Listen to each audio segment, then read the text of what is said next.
অনূর্ধ্ব-19 বিশ্বকাপের জন্য দল ঘোষণা করল বাংলাদেশ।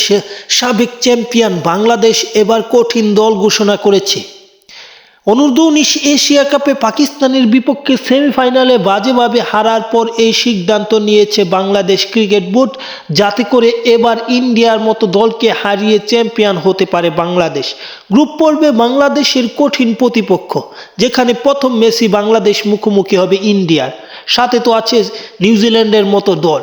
সে হিসেবে সেমিফাইনালে উঠতে হলে বাংলাদেশকে কঠোর পরিশ্রম করতে হবে। পাশাপাশি বাংলাদেশের সামনে কঠিন বাধা হচ্ছে সুপার সিক্সে ভালো করা, কেননা সুপার সিক্সে যদি ভালো না করতে পারে তাহলে সেমিফাইনাল নিশ্চিত হবে না। সে হিসেবে গ্রুপ পর্ব থেকেই একের পর এক জয় ছিনিয়ে নিতে হবে লাল সবুজের প্রতিনিধিত্বকারী বাংলাদেশ অনূর্ধ্ব-19 ক্রিকেট দলের।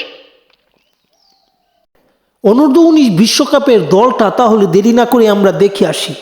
এই দলটাতে মূলত আছে আজিজুল হাকিম তামিম, তিনি হচ্ছেন অধিনায়ক।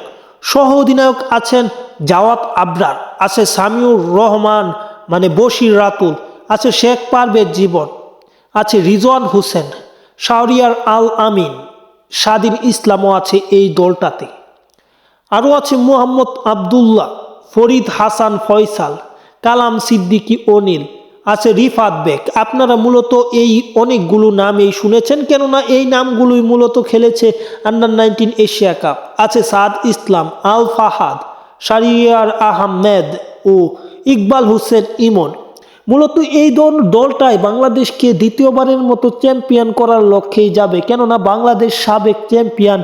এই টুর্নামেন্টের পাশাপাশি এবারও বাংলাদেশ ভালো করবে, আর বাংলাদেশ প্রত্যেকবারই মূলত ভারতের বিপক্ষে হেরে বাদ পড়ে, কেননা গতবার গ্রুপ পর্বে ভারতের কাছে একটা হারে মূলত বাংলাদেশকে সেমিফাইনালের রেস থেকে ছিটকে দিয়েছিল, এবং আগের বার কোয়ার্টার ফাইনালে ভারতের কাছে হার। তার আগের বার হয়তো ভারতকে হারিয়ে চ্যাম্পিয়ন হয়েছিল, কিন্তু তারও আগের বার সেই সেমিফাইনালে ভারতের কাছে, কোয়ার্টার ফাইনালে ভারতের কাছে হার। সব কিছু মিলিয়ে বাংলাদেশকে ভারত বাধা টপকাতে হবে এই টুর্নামেন্টে।